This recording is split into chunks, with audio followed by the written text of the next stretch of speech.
Hello, I'm Nicolò Carpaneda. I'm the founder of Pantar.ai, and this is Business 100. If you could teach one marketing lesson to your younger self, what would it be? Make people aware of what you do. You can have the best product, the best technology, you can be the best person for a company, but if no one knows, you will be stuck. Try to spend as much time as possible to understand your target market. Speak with people, send out messages, send messages out 3 times, explain things in different ways, make people aware. One thing you'd never outsource in marketing. I would never outsource my role as a founder to be in the field, because for a long time, a founder or the old employee in an organization, by definition, will be the person that has spent the most time trying to solve a problem.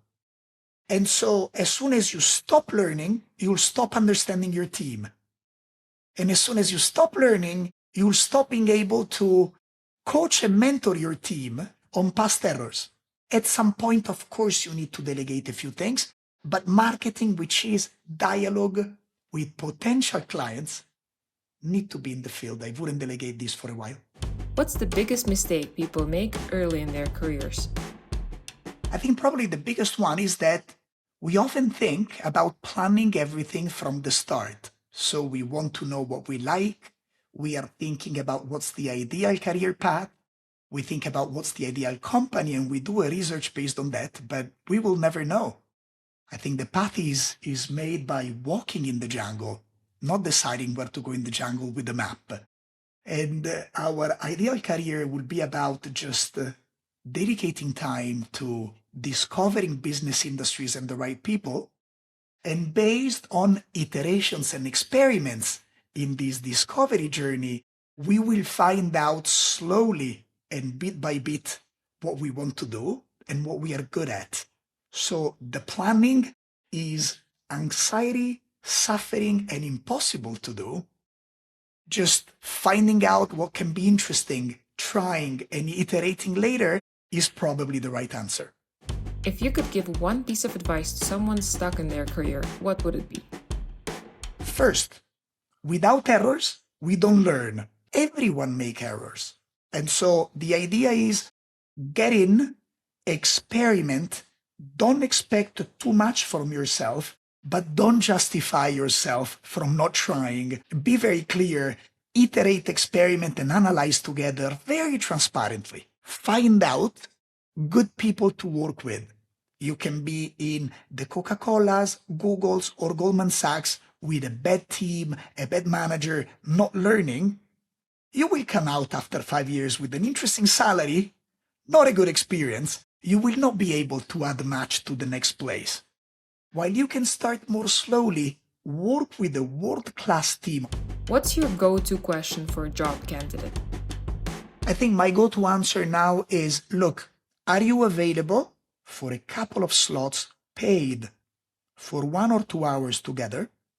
We'll sit down, we'll look at a problem, we'll work on the problem together. Of course, 1 or 2 hours will not be a predictor of years of working together, but you can get much more from the person. Overcoming the barriers, then an interview will never deliver. Do you believe in hiring people similar to the team or intentionally different? I discovered over time that you want diversity in your team, but diversity is such a poorly used definition. So I dismiss the diversity per se, which is a very important concept, but I start with cognitive diversity. Remember, the curiosity comes from willingness to be open and learn from others. So the curiosity will be connected with this cognitive diversity, and the dialogue and the way to improvise, which is part of what we all do, and the way to tackle problems which are unexpected, comes from different perspectives. What is the key to handling a continuous negotiation? Negotiating is always difficult because you jump into with expectations, you don't know what the other part wants. An ongoing negotiation is complicated because the solution is not found immediately.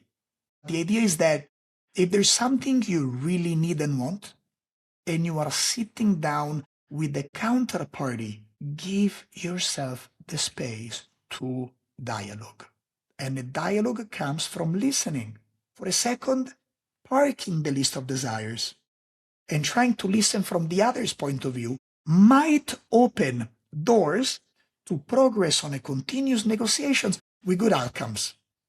What do you schedule on your low energy days?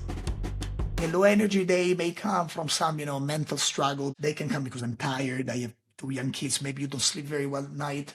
Or maybe it's just a sad day and you don't have fun activities to do. I don't like to improvise my day. Of course, impromptu calls or messages, pleasure.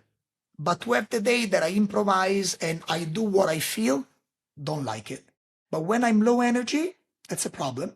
I learned over time that mind and body are connected.